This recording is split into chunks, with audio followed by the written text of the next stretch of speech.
Like construction projects, like, do they always go like over budget? Like what causes them to go over budget so often? Like I feel like it's like no matter what, no matter what you quote, it's always gonna go over budget, right? Or is that not true?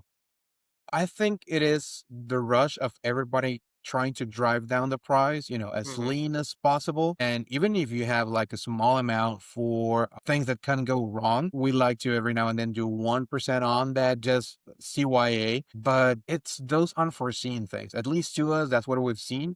Is somebody, the lumber guys are a little bit late mhm. on a building that's going to put you an additional week out there, therefore you're going to have to pay the superintendent for having to do that. Now if you have a bad estimating on your company, Mhm. you're out easily. And I think that's another thing that's hard for any roofing company going into it is think about hiring an estimator. I just mentioned about the company that went bankrupt from the one guy, but an estimator, a decent one, it's going to be 60 70 grand a year, Mhm. just wage. That's not considering that you're going to have to pay workers' comp, that he's going to be a W-2, that you're going to have to pay taxes on him, that you're going to have need an office space for him to be out there and sitting there and doing all this stuff. Every now and then he can go out there to a job site, but also there's just so much jobs or projects or bits that he can work at the same time. So, and even at that, it's a Russian roulette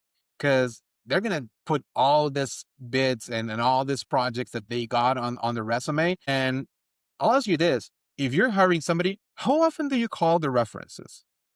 Probably 50% of the time. Most of the time, people just like, yeah, you know what? I think it's gonna be good. And I mean, it's a Russian roulette. You can get the top performer, the best guy that he is the guy, or you can get somebody that's just selling smoke and whistles.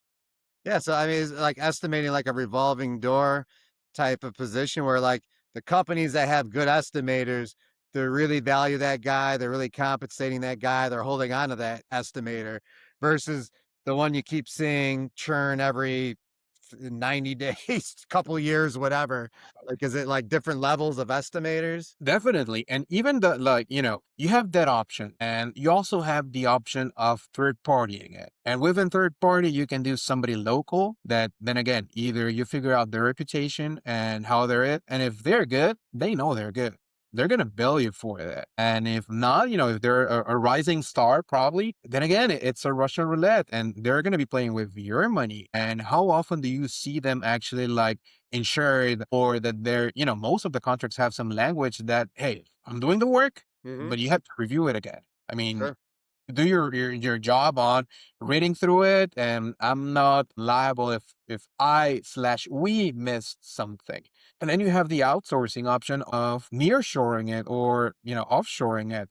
That opens a whole can of beans there. It's a different conversation. How many people have you heard in the industry that they're working with somebody not down talking anybody in Asia or India or anything like that. But then again, there's so many horror stories now. The difference on time zones for communication and all that, it's another step to take. Now you have the nearshoring options, within Latin America. That's what we're exploiting a bit. Mhm. Uh, and then after figuring out, are you going to hire somebody that has a degree and figure if they're good or not, and have them learn, probably a little bit less expensive than hiring somebody stateside, but it's still learning curves. You're going to still have to pour into it.